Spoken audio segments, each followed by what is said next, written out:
Hello everybody, this is Ben. Just recording this to say that there wasn't really any place for me to put this during the episode, so I'm just going to put it at the start. This is the little Patreon commercial that we've got, so go listen to that real quick and then we'll jump right into the episode. Thanks for listening.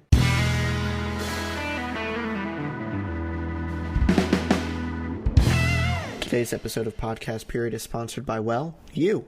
We've recently started a Patreon to help offset some of the costs of running the podcast, and you can be a part of it for as little as $1 a month. We have an exclusive Discord server, community events, a Minecraft server, and you can access episodes early as well. If you want to help out the show by throwing some money our way, just head to patreon.com/podcastperiod. Again, that's patreon.com/podcastperiod. Now back to the show.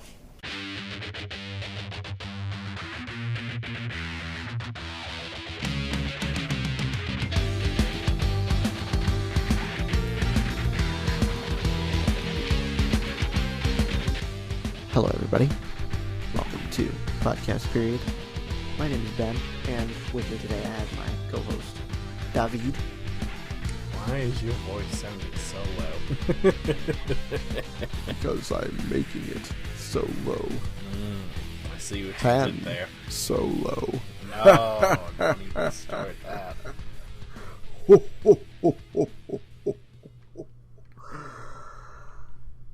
Anyways. Please tell me you were doing a throwback to Guardians. Please. Or did you forget about that? I don't know. I think I may have forgotten about it. I don't know. when Peter's trying to imitate Thor. Oh, yeah. I got you.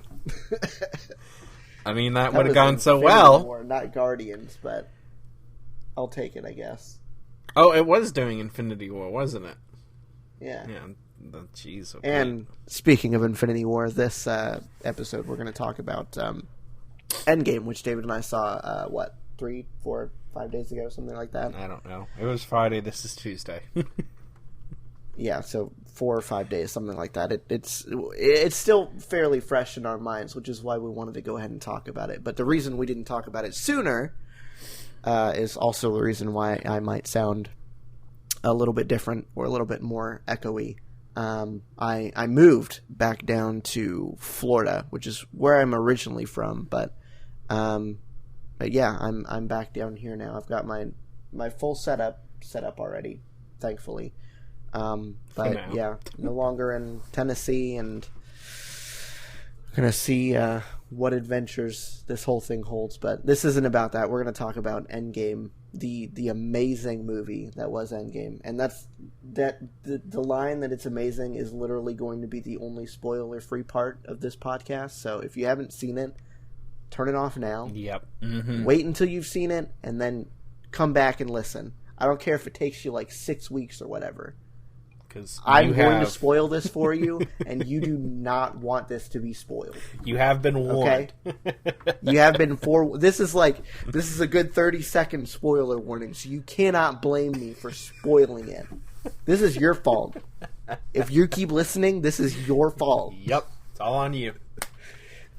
So anyway, yeah, we went to go see Endgame. We're gonna spoil the heck out of it, and hope you guys enjoy us just rambling about the amazing movie that was Endgame. So, without further ado, David, what did you think about Endgame?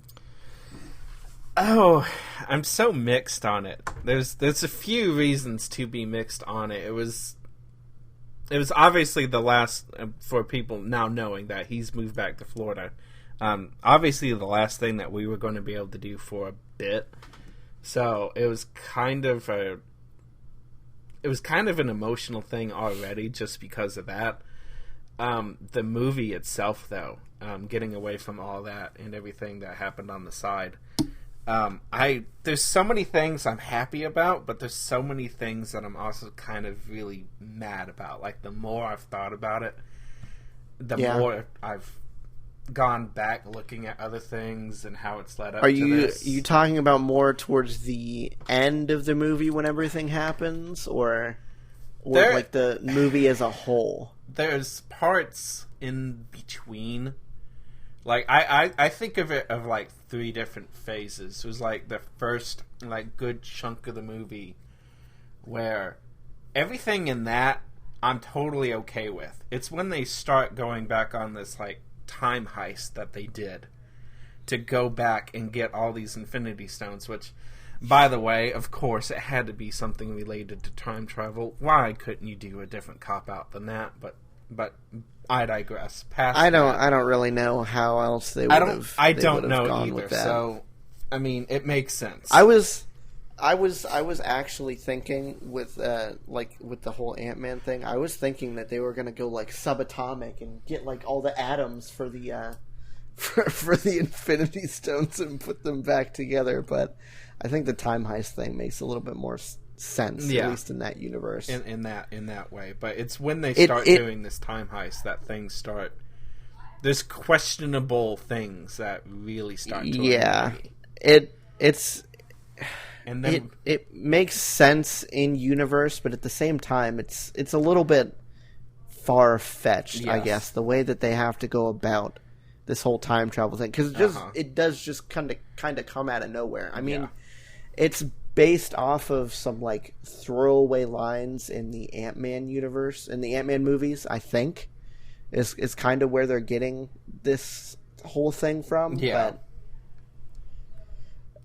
I don't know. I think, like, but besides the whole like kind of cop out time heist thing, I think the movie as a whole was pretty darn good.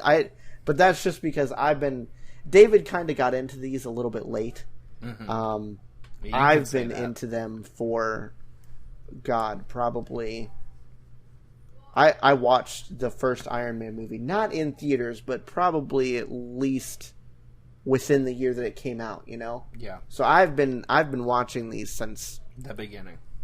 Since the beginning. And David's only gotten into them since I think the first Marvel movie that we ever saw together, which is the first one that he ever saw, I know, because he never saw any before that, was actually Ant-Man, which neither of us was really a huge fan of. But so thankfully that didn't really sully his future interest in the film. No. I think Captain America, because Civil War, because that was actually the next one that we saw. Yeah. Captain America: Civil War kind of saved that whole thing.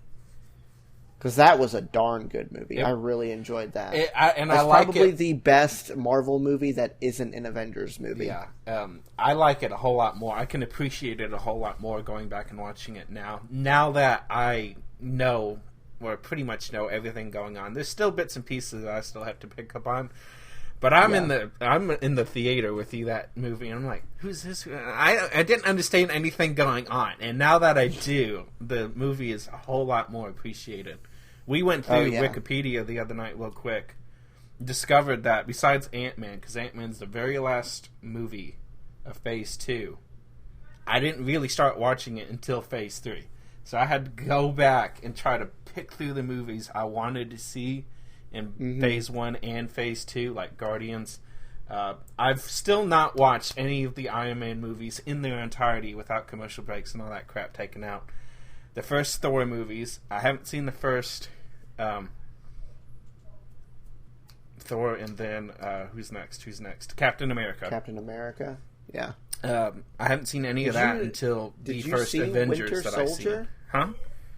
Did you see Winter Soldier? Nope, didn't see that one either. Captain America movie? So I don't get to see the introduction of Bucky or any of that. Bucky's introduced in that one, right?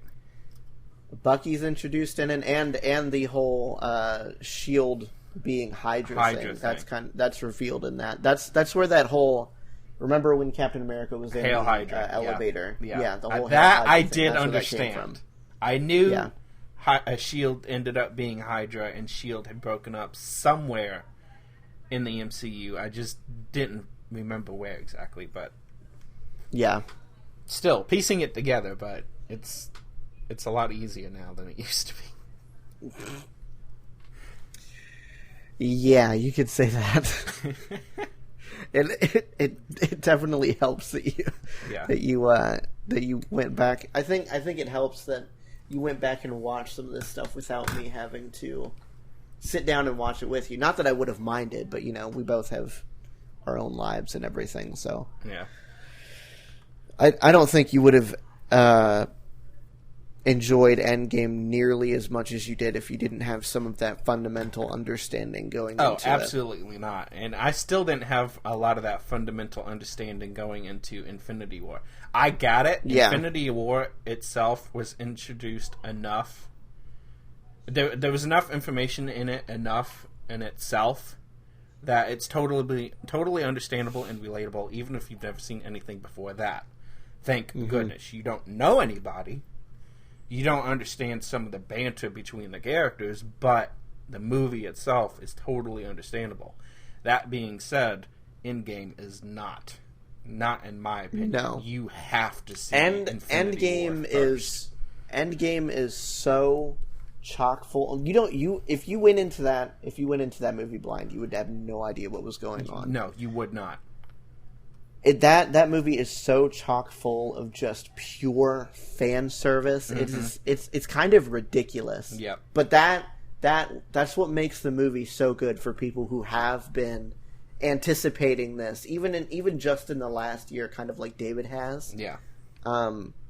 That's what makes this movie just so amazing for people who have been waiting for this. Like the scene at the end, which pays off a scene in Avengers Age of Ultron where Captain America wields Thor's hammer and beats the crap out of Thanos, at least for a few seconds. That was probably the best scene in the movie. Well, see, it was so cool. And I'd seen that. I just watched Age of Ultron like literally last month. And even then, I felt like something was off with the way Captain America didn't or couldn't pick up Thor's hammer after everybody else had tried. It's like, something's not right here. I feel like he's faking it. And I don't think he was faking it, but I don't know if he was ready to be able to wield the hammer in that moment. Yeah, like I think. But after everything in Infinity War and the whole 5-year break in Endgame, I think that kind of prepared him to be able to wield this godlike power, because he can, with the hammer, he can channel lightning. He brought like a giant lightning bolt down onto Thanos after he whacked him upside the head with the hammer. Yeah, it was so cool. Phew. Thanos. That I can't believe that entire movie. That entire last hour fight scene was. That's where the most fan service comes in. Mm-hmm.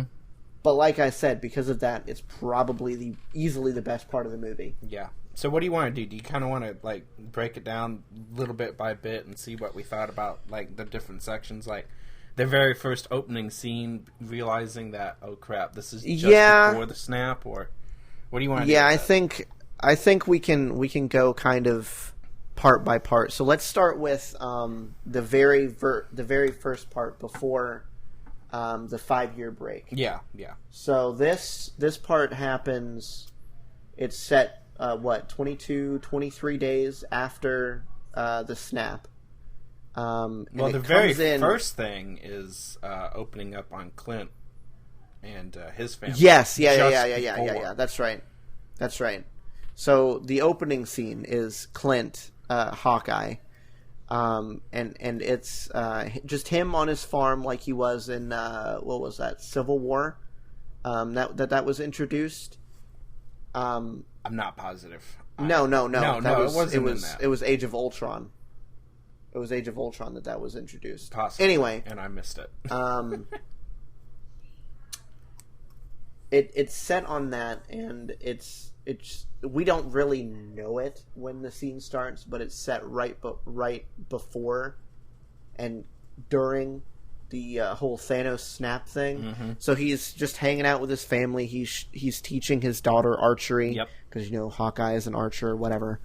And he's turning around and he's talking to people. Like his I think his wife like says that lunch is ready or something like that, and he turns and says like, "We'll be right over," and then he turns back to his daughter, and she's gone. Like, she disappeared. Yeah, like. Whoosh.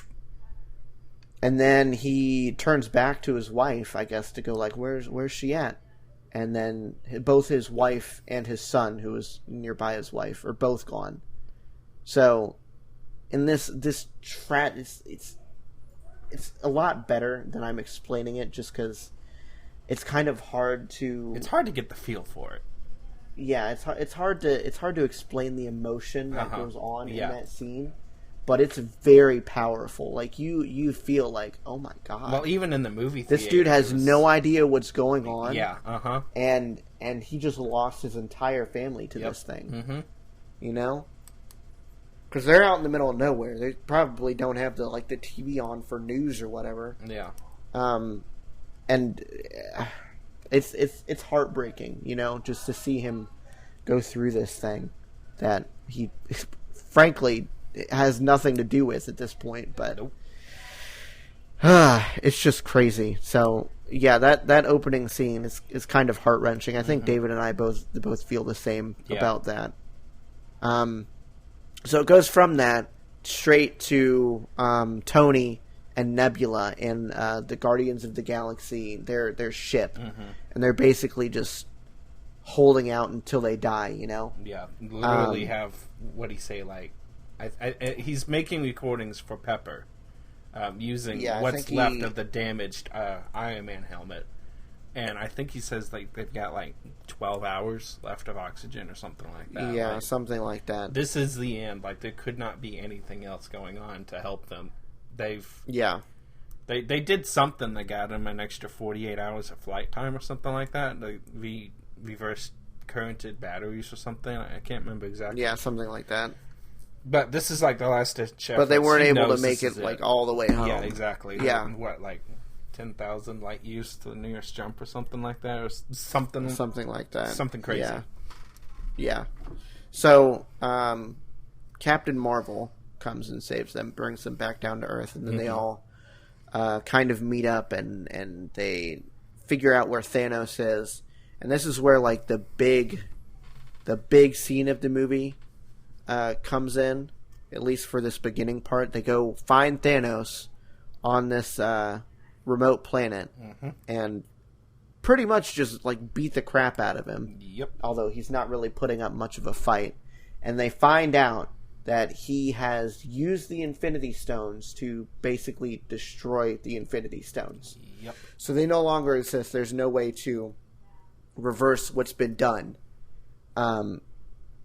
So they kill Thanos, and this is it's kind of a payoff for like one of the last scenes in the movie where Thor almost kills Thanos, and he says you should have gone for the head.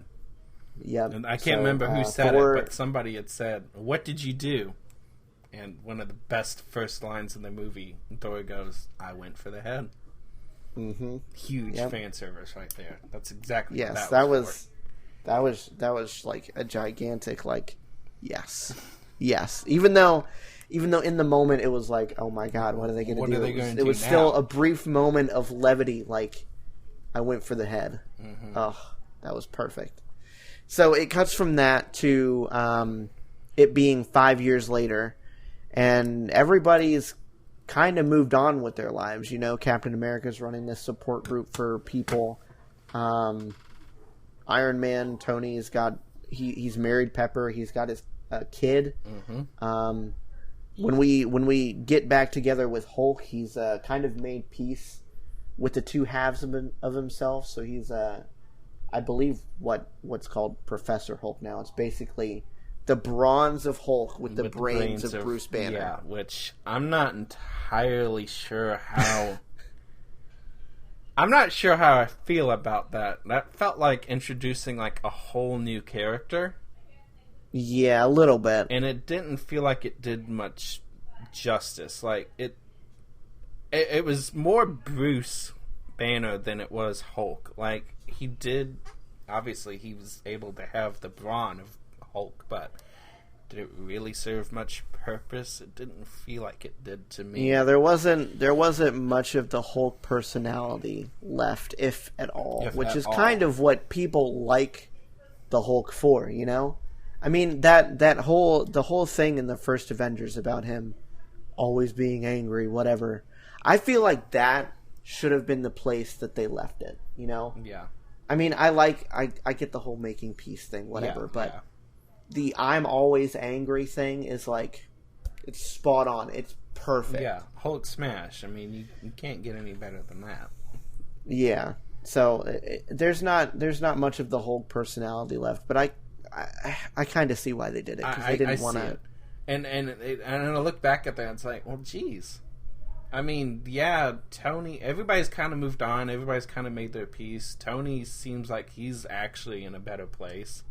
That seems to be a theme, even though he lost, and it's one of the things he says. He lost the kid when he finally meets Captain America again, or meets up with them sometime later on. I can't remember when it was, but he's talking about losing Peter.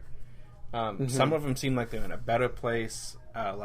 Okay, Hulk is definitely somewhat in a better place. And then there's others that are totally devastated. Yeah, I think he says that he lost the kid when he first gets back from off the spaceship. Off the space. Okay, when Captain Marvel brought him and Nebula back down. Mm-hmm. Gotcha. Yeah. So yeah, we got Captain America, Iron Man, Hulk. Hawkeye is the one I think who kind of he didn't really move on from the death of his family. No, I think he took it out the most aggressively. Yeah. So, excuse me. In this movie, he becomes a character called Ronin, and I don't know if they ever call him by that name in the movie, but that's what he's become. This is something that he did in the comics too, I believe. Mm-hmm. I don't know if it was for the same reason, but this is the character that he is now. So he's going around and like killing like mob bosses and all these different criminal organizations. He's going through and destroying them, basically because he's like, so my innocent family got snapped out of existence by random chance. My entire family did. But yet these people... And yet these people get to live and do terrible things still. Okay, I gotcha. I was struggling to understand exactly what was going on in the moment, but I got you now. I see it. Yeah. So, yeah, Hawkeye is probably the one who fares the worst in this 5-year time gap. I don't think that there's anybody else that's really, like, gone over. Black Widow is kind of... She's, like, trying to keep She's trying to piece it together, like... Yeah. Like, if anybody's going to find a way to fix this or something like that, she's the one holding on to the most hope, in my opinion. Pretty much, yeah. She's coordinating with War Machine and I can't for the life of me remember her name, but the leader of the Black Panther's army, that lady. I can't remember her name either, but yes, that's who it was. And Captain Marvel, and I think maybe a couple other I want to say people. Bruce was in on that too. No, we didn't see him. Was he not in that telemarketing call? No, he wasn't. He wasn't. So. Okay, yeah, no, a conference call, telemarketing. There was a couple other people that I can't remember, but basically she's like coordinating with them to try and keep the peace in this world, and this is where we kind of find out that Captain Marvel she's kind of exiting Earth and going to try and help these other planets that she's also, kind of connected to, or whatever. Yeah, exactly. So she isn't seen for most of the movie, which I'm sure is a great thing for all these people that hated the Captain Marvel movie. But I still don't get. See, this is another one of those. This is another part of the movie that I'm not necessarily happy with. I wanted to see more Captain Marvel. Yeah, she was built up to be like the savior of the universe. I thought she was going to be like a giant part of this movie. And she's in it for maybe Like what? 10 minutes. The rest of the people. She was in it for probably maybe 40 minutes. I think all of the other people came in like half an hour into the final battle, and she was in most of that last half of the final battle, if I'm remembering correctly. Well, she got after Thanos a few different times, so yeah, I was happy about that. But it's like, really, she's not like the main reason that they defeated him. Yeah, I know. It was like she in her movie, she was built up to be like this savior of the universe or whatever, you know? Yeah. And I mean, I was down for it. I was too. But she barely shows up in the movie at all, which, I mean, like I said, it's going to make some people happy, but it didn't seem like the tones of the two movies, as far as her character was concerned, they didn't mesh really well. I agree with that. Anyway, so we're still in this. We're like right after this 5-year time gap, and then by random happenstance, kind of piggybacking off of the ending of Ant-Man and the Wasp, Scott is stuck inside of the quantum realm after he jumps into. I don't even remember like what the heck happened in that movie, but he's going stuck back in the in quantum for realm. Quantum healing particles. Oh, okay. Well, anyway, he's stuck in there because he was supposed to be pulled back out by these other characters that were in the movie, but the snap happened while he was in there, so they were all kind of indisposed. So he's the equipment is put into like this storage unit warehouse thing. And by random happenstance, a rat happens to press like the right 5 buttons or whatever, and sends him back. I wasn't really happy with that either. To our world. I can kind of agree with you, but at the same time, it needed to happen, and how else do you do it? Yeah. Well, there's that, but there's also like the 14 million whatever timelines that Doctor Strange looks through. I feel like he somehow manipulated something so that would happen. I don't know. I don't understand what the mechanics are supposed to be. But either way, he's brought back by this random happenstance. And it turns out that it's been 5 years for the outside world. It's only been 5 hours for him. So he kind of figures like, so the time works differently in the quantum realm. That's really interesting. So he finds out about the whole snap thing, and he goes to the Avengers headquarters, where Cap and Natasha are kind of just talking about everything that happened. He shows up at their doorstep and is like, listen, time works differently in the quantum realm. If we can figure out how to navigate it, we can maybe go back in time and get the Infinity Stones and fix this whole thing. So they go to they think it's a great idea. They go to Tony, and Tony's like, nah, I don't want to bring anything back. I'm happy with this life now. And it grabs onto him enough that he figures it out on his own. He figures out how to do it. And then he's like, well, now I know. I can't not do it. Yeah. It's just, it's in his nature now that he's like... He's not, like, he wants this life for himself, this life that he's built over the last 5 years, but he's also like, I have this thing. I can't not use it to help all of these other people that have lost something. And, I'm sure he's thinking about Peter in that moment too, Yeah. So, long story short, they bring the whole team back together. They get Hawkeye, they get Bruce, they get everybody that they can, basically, and they go back in time and steal the Infinity Stones. I believe a couple of them go back to...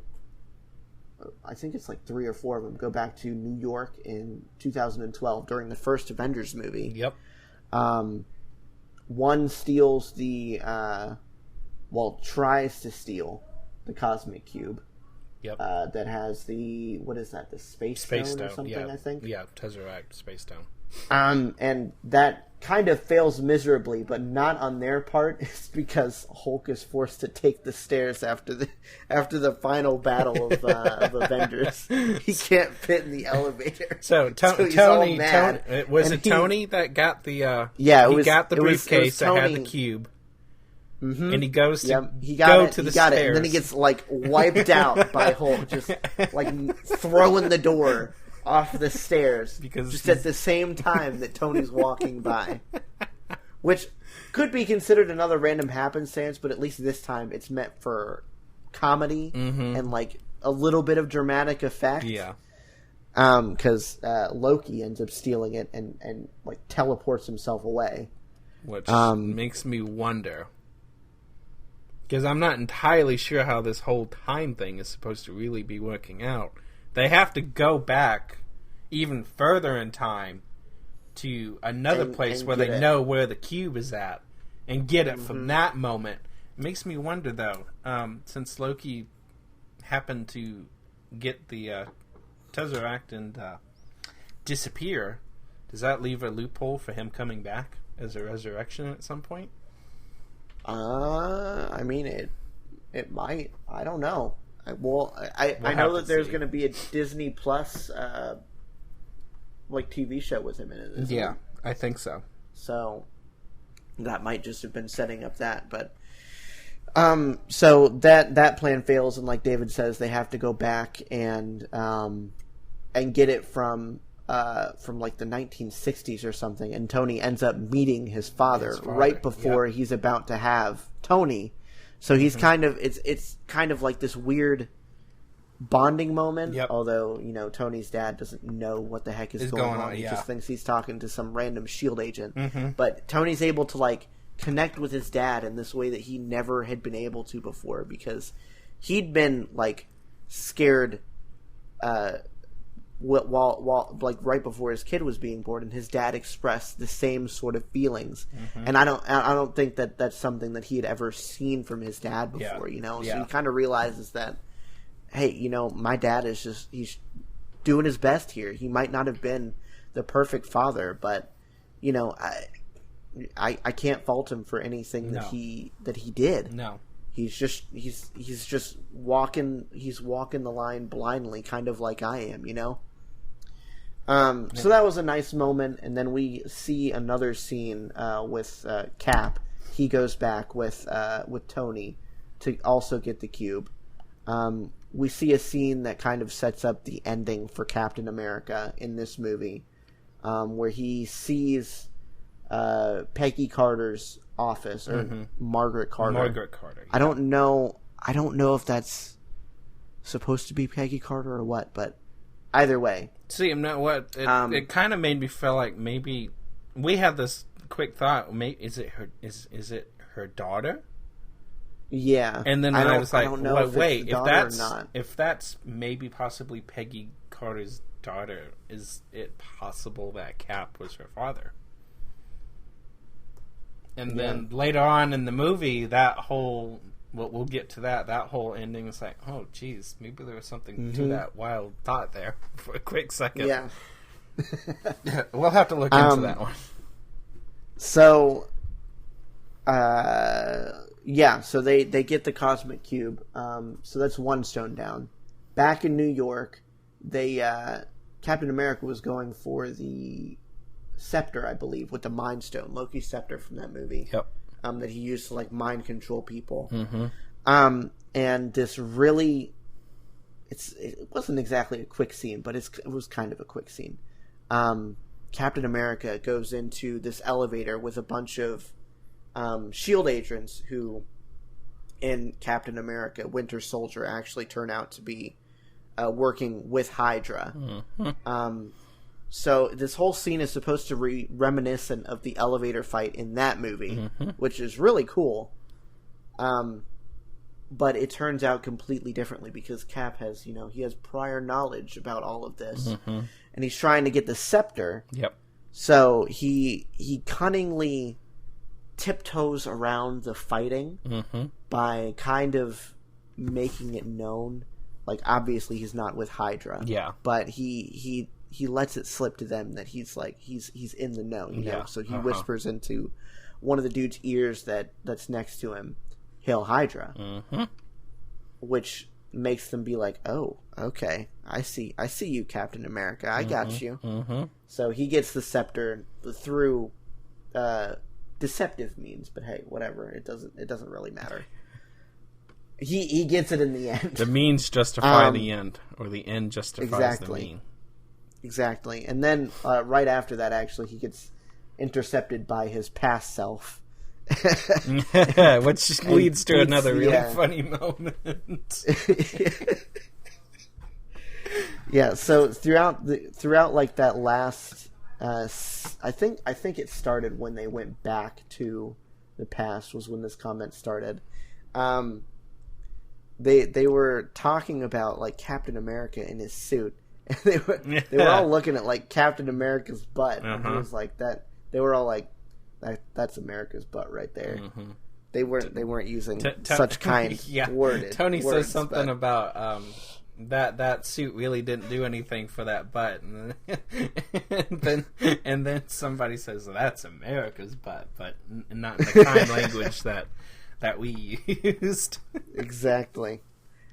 So he wins this fight against his past self, and he looks at the suit and he's like, "You know what? That is America's butt." It's so hilarious. That part was hilarious, and the banter between the two, where old Captain America from the first movie says, "I can do this all day," and then the new Captain America is like, "Yeah, I know." He's like he's tired of listening it to himself. Yeah, that was a good moment. And then the final stone was Bruce in his Professor Hulk form. He meets up with the current master of the mystic arts, at least as far as the Avengers film is concerned, the Ancient One. And he goes through like this whole scene of, she doesn't want to give him the time stone obviously, because he's like, I mean, she's the protector of it. She's not supposed to just like hand it out to whoever asks for it. But he finally gets through like to her in the know like the whole time. Like she knows why he's there. She doesn't understand the part that actually ends up giving him the stone, which we'll explain in a minute. But I was like, oh, well, dang, she's like expecting him or something. Like, what's going on here? She knew about Doctor Strange becoming Doctor Strange. Yeah, even though that's not until like 5 years later, she says. Yes. So that's like a while off. Yeah. So, he ends up getting the stone by telling her that Doctor Strange just gave it to Thanos, and she's like, "Wait, what? Really? He just gave it away?" He was like, "Yeah." He said that was the only way that we would be able to win in the end. And then she was like, "Okay, all right." She's trusting Doctor Strange in that very moment, which I thought was like, holy cow. Yeah. She's the one who, I mean, she gets defeated by him in the end, I think, or something like that. But she knows that she is going to be overtaken by Doctor Strange. So, I mean, he takes this whole thing very seriously, and he would not just give this stone away. No, absolutely if there wasn't not a good reason. Yeah.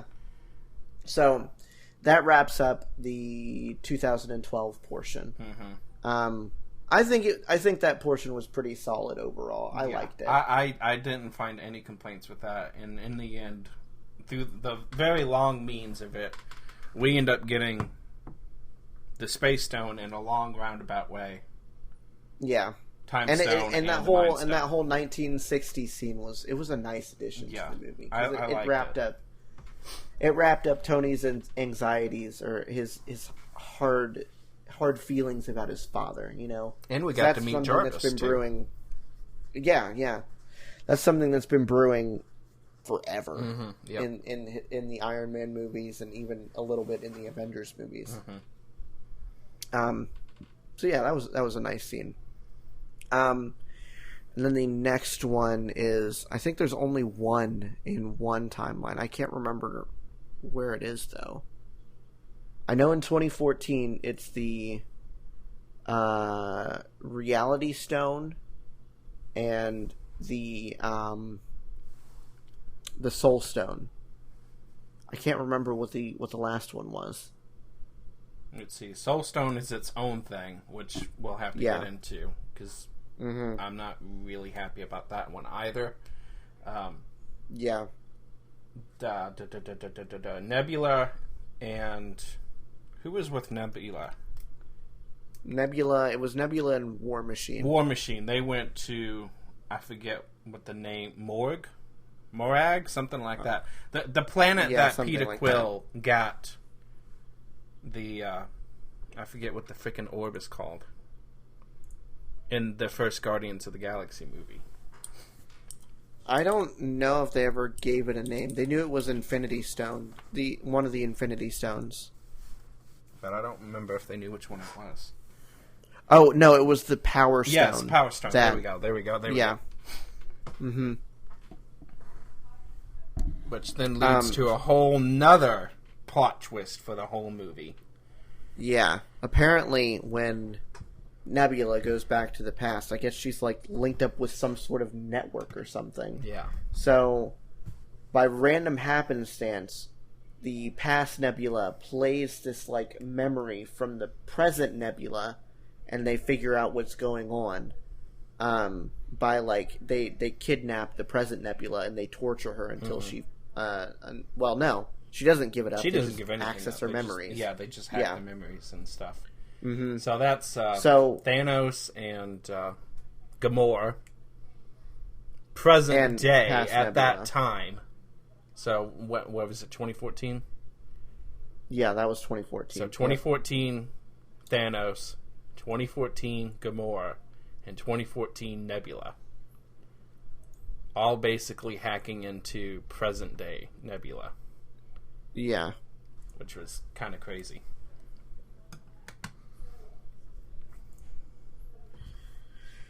Oh, okay. So, the other one was 2013 Asgard. It's set during Thor: The Dark World. Yeah. So, that was Rocket and Thor. Kind of diverting away from the Power Stone and going back in time a year or whatever. It was Thor and Rocket Raccoon. They go to Asgard to get the Reality Stone. They're supposed to get it off of Thor's ex, Jane Foster.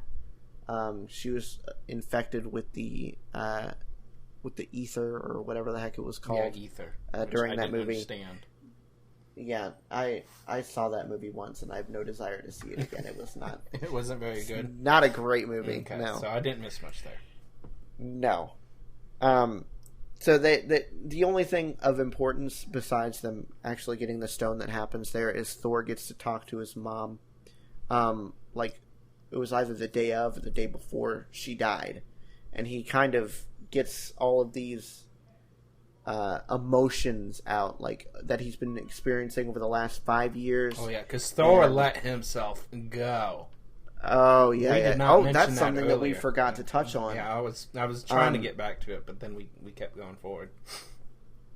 So moving back to the whole 5 years later thing, Thor actually he's in a bad way. Yeah, it's not good. So I forget who goes and gets him, but a couple of the Avengers go and go to New Asgard, which I think is somewhere in Norway. I feel like to Hulk went. Get Thor. Yeah, you might be right. I think it was Hulk and a couple other people. I think Rocket went too. Yeah, he is turned Rocket, into some like. He's the epitome of like a Viking if Vikings did nothing except sit on their butt, drink beer, and play Fortnite all day. Which was so funny. Which is literally what he did. Oh. He's got this like gigantic gut, and he's all sad about what's happened over the last 5 years, because he the one feels that's like lost he everything, failed, and he failed. Yeah.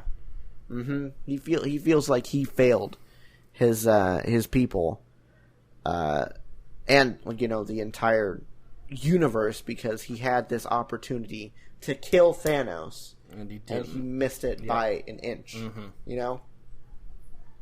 So, anyway, getting back to the Asgard thing, he kind of gets all of these feelings out about his mom and about everything that's happened in the last 5 years, and the fact that he thinks he failed the entire universe.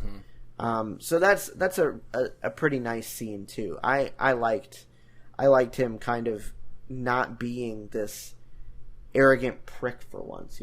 I like the Thor character. He is, especially in Ragnarok, he is hilarious. Yes. But I think the way that they took his character through this journey in this film was perfect. Yeah. And the other thing of note that he gets while he's in Asgard is he gets his hammer back. Yes.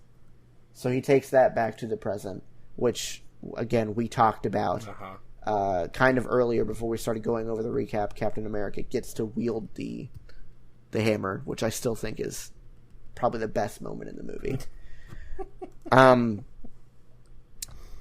So we talked about Morag. That was the planet that they got the thing on, the Power Stone.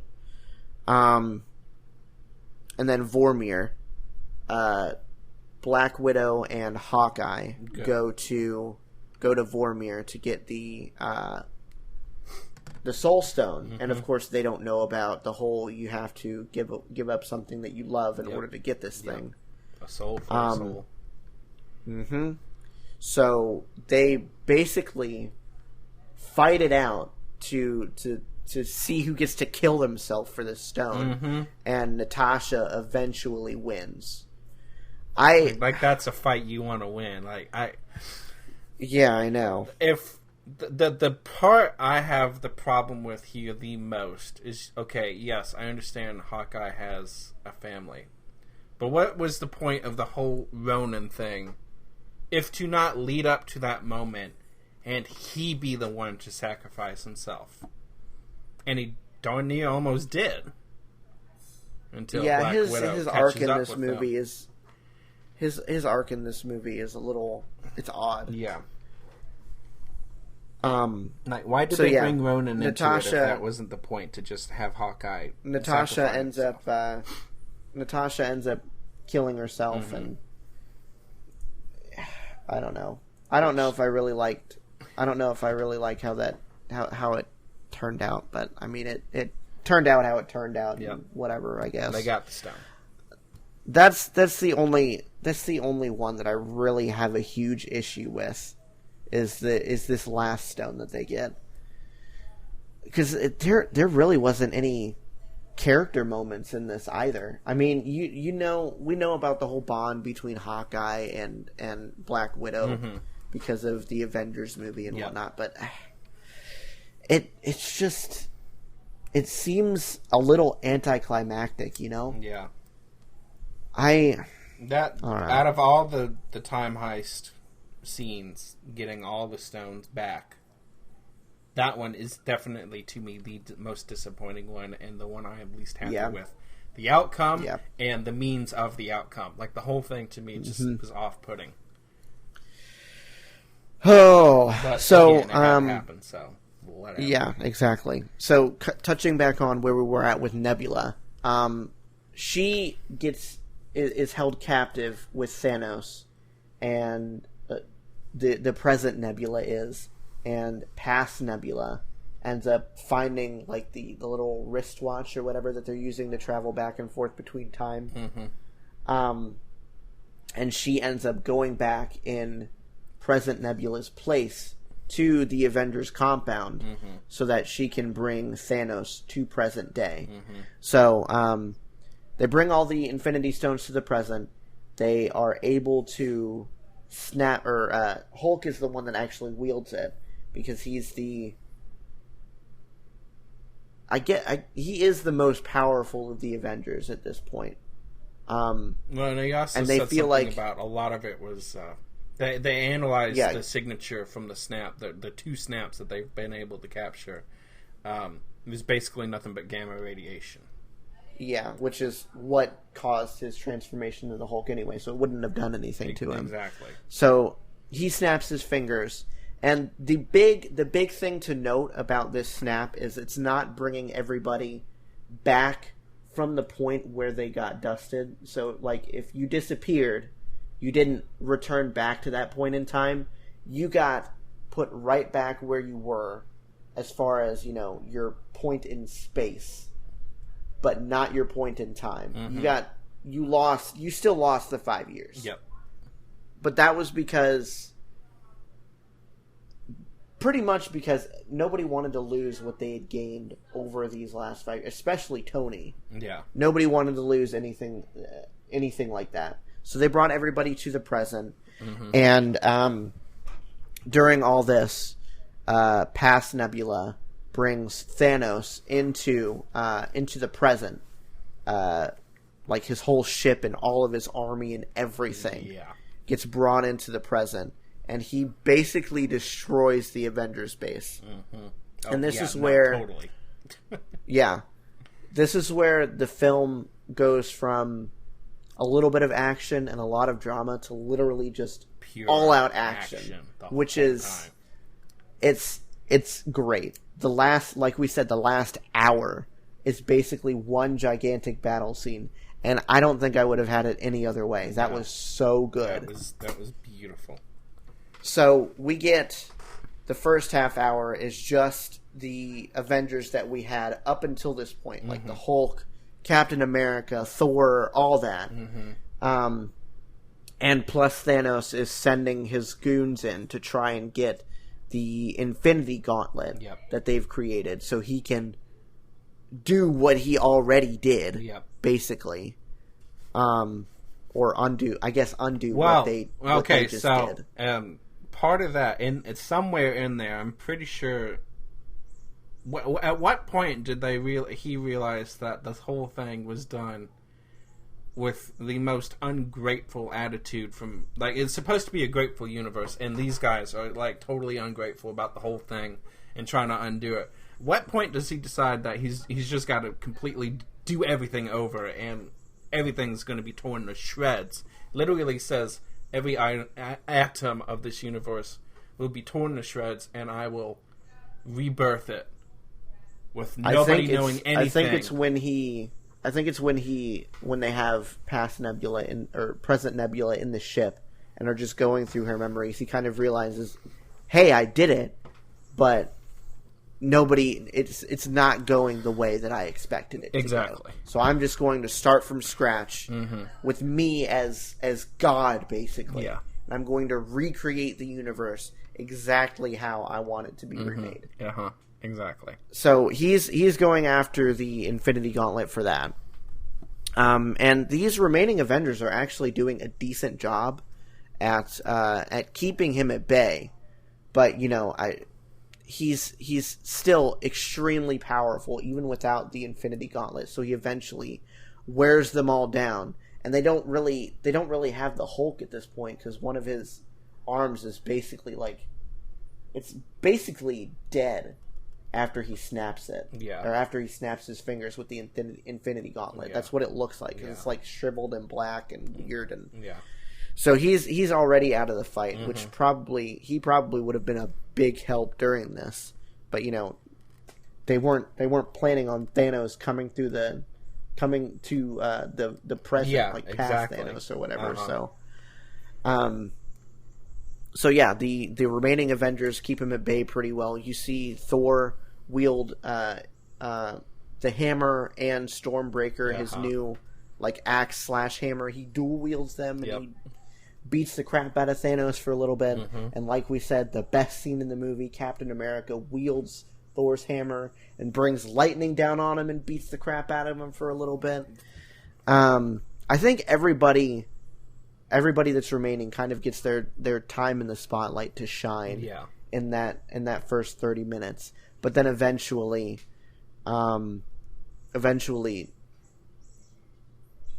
everybody gets brought back. Like all of the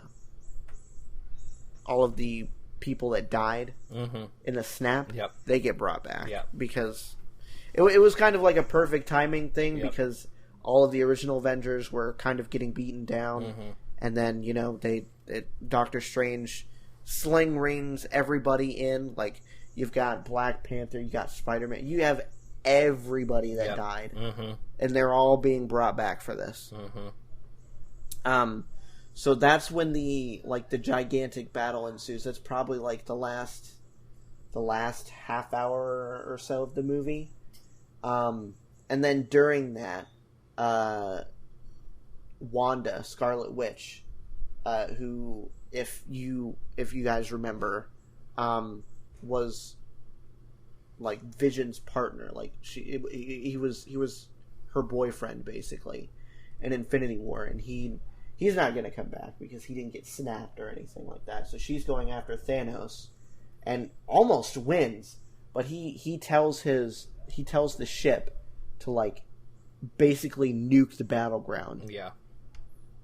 And that's when Captain Marvel, that's when Captain Marvel comes back in and she destroys the ship and basically destroys like all hope of him winning this battle unless he can get his hands on the Infinity Gauntlet.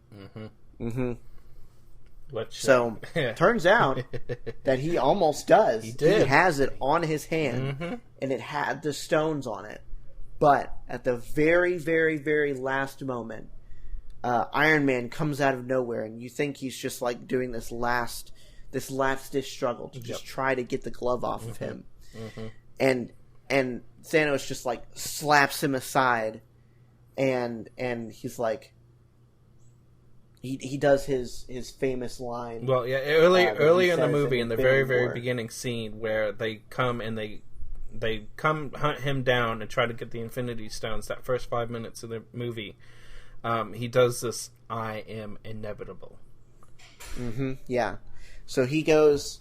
He's like all arrogant. He's staring everybody down, and he raises his fist up, and he's about to snap. He goes, I am inevitable. He snaps, and nothing happens. Nothing. It's dead. It was dead silent in the theater at this point too, because everybody was like, "Oh my god, did he really get to do it again?" Yeah, really. But nothing happens, and then it cuts to this shot of Iron Man, and the Infinity Stones are just crawling up his hand, and they're going in the places that they need to go on his hand. And he's like, "I am Iron Man."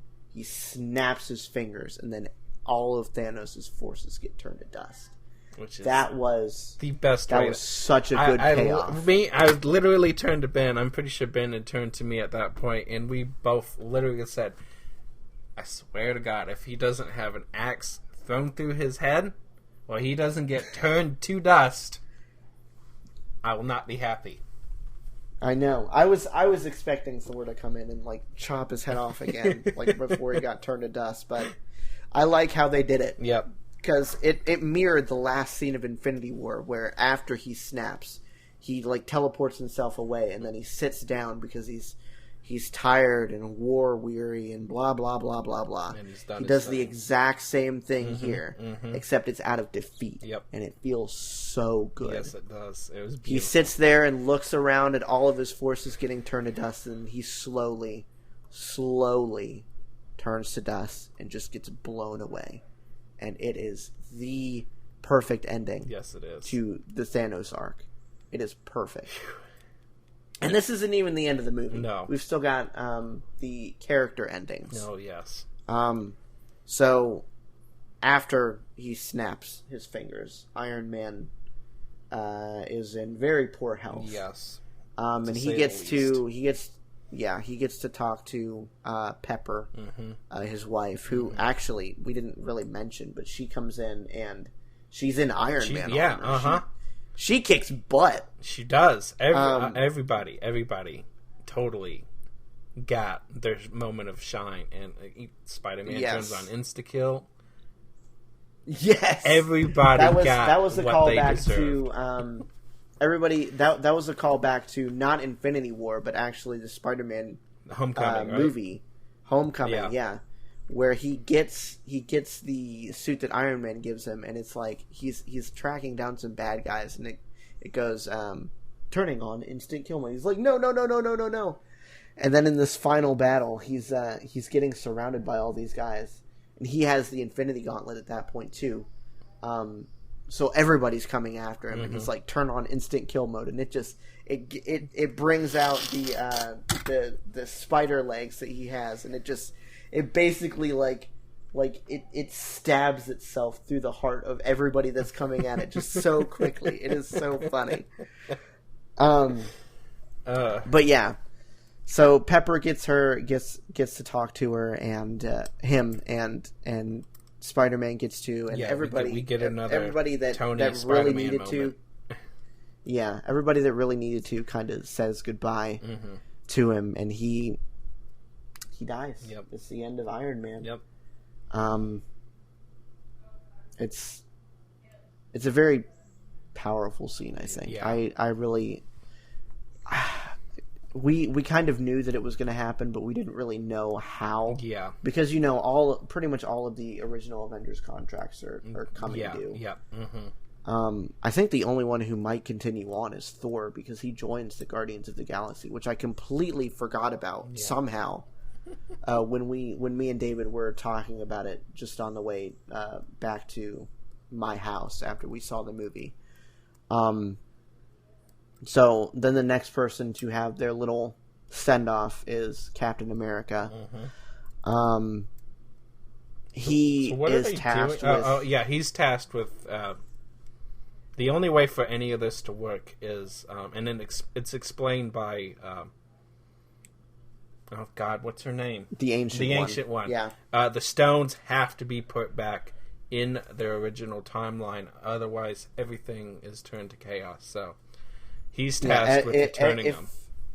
Every alteration they make to the past splits off into a different timeline, basically. So if they don't bring the stones back to exactly where they got them, then they're not living in their original timeline. Exactly. Basically. So Steve is tasked with bringing back the stones, and then he's gonna come back and live out his life, whatever.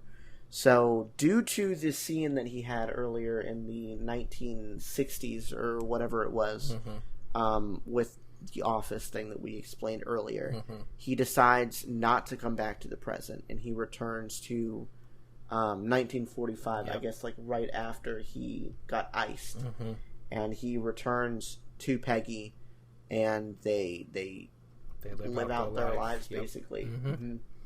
So they're expecting him to come back. Like it's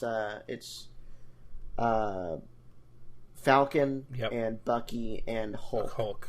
Although the scene is mostly between Falcon, Bucky, and Captain America. Yeah. This very last scene with Captain America. Hulk is just there because he's the one operating the machine.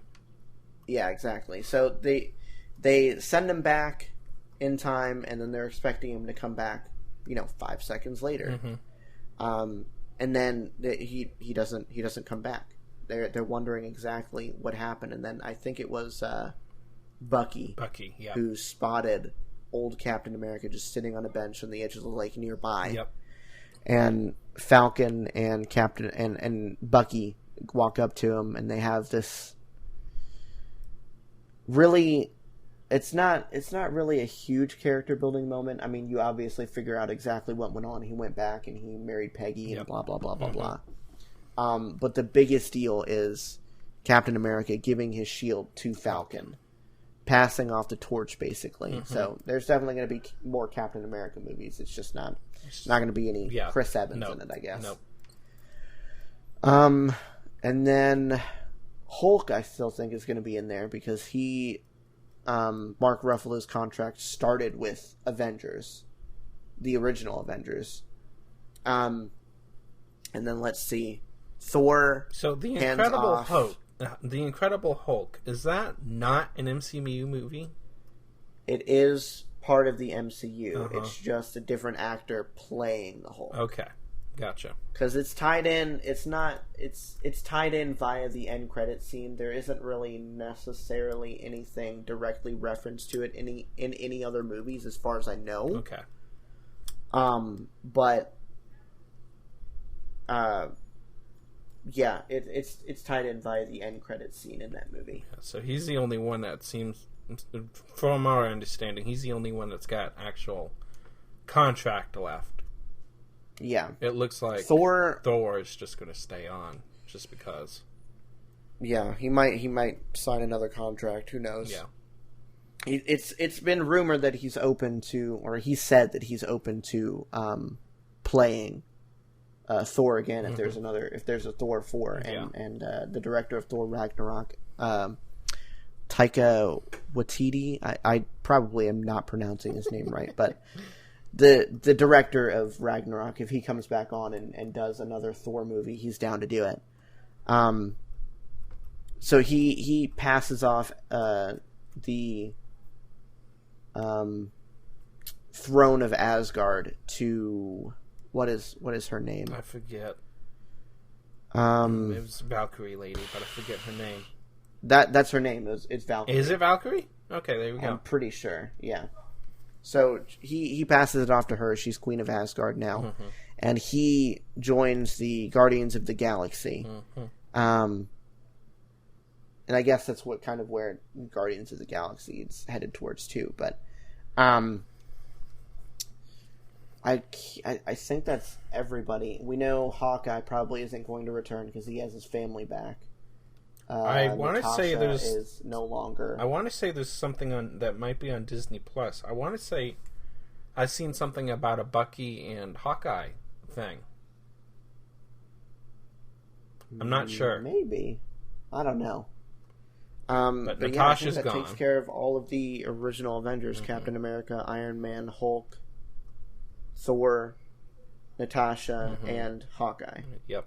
So yeah, the only two stories that really had to be wrapped up were Captain America and Iron Man. Yeah. Thor is kind of open ended, but those two were definitely they're tied with a bow. There's nothing else that's going to happen. Yep. No way, no how. Yep. But yeah, that's pretty much the end of the movie. Everybody's character is tied up. The battle with Thanos, the final battle with Thanos is won. And yeah, that's pretty much it. Nothing extremely crazy happened or anything. No. Well, the whole movie was crazy, but you know what I'm saying. Yeah, that's the end. That was the entire movie that we just went through. I told you it was going to be spoiler filled. Oh yes, and there's many things that we didn't spoil still. Yeah, there's a lot of things much. that this movie, like I said, is basically wall to wall fan service, especially in that last hour. Yep.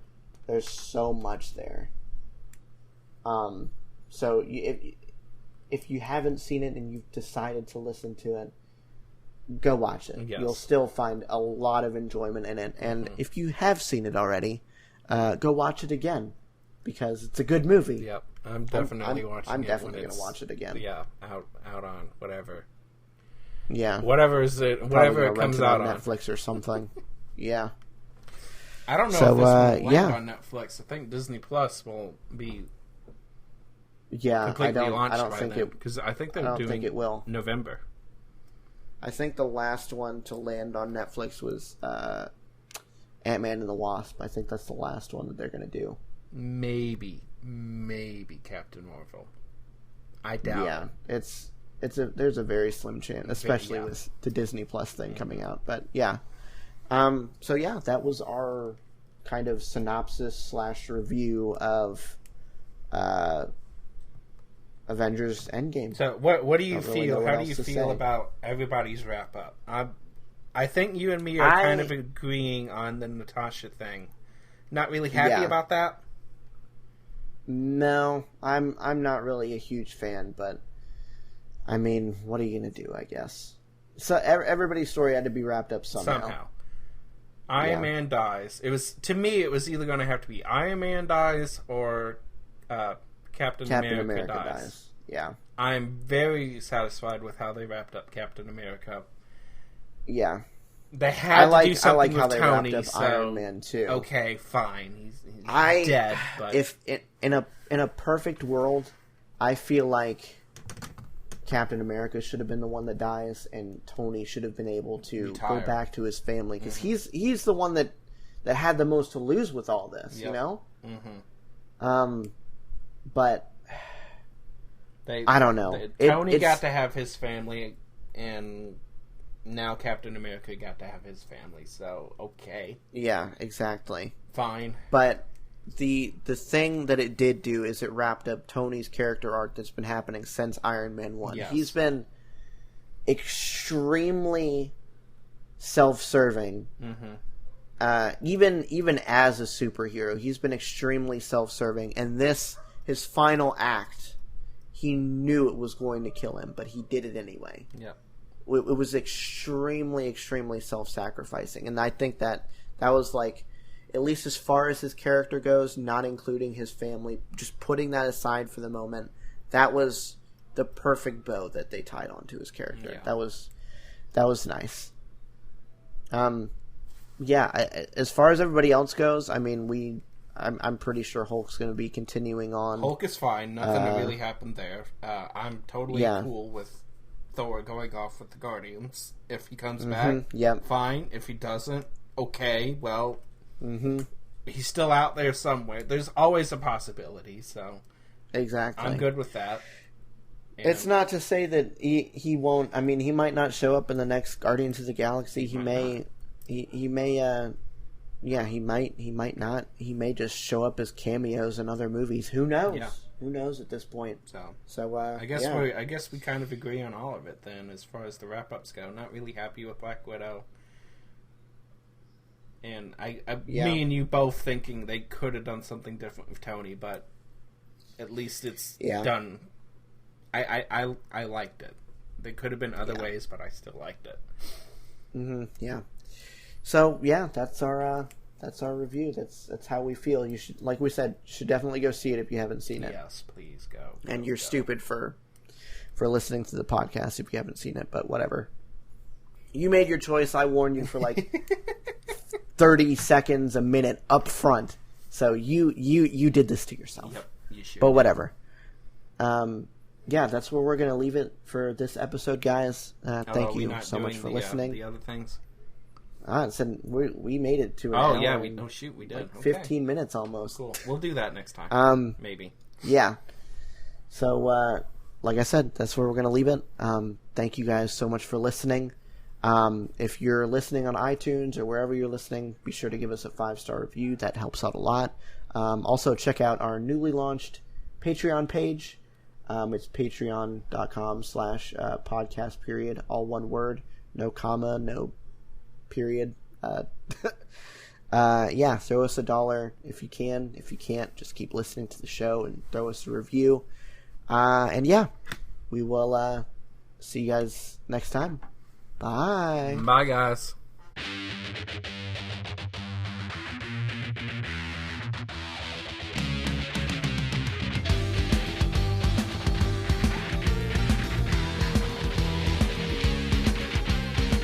Podcast Period is hosted, produced, and edited by me, Ben, and co-hosted by David.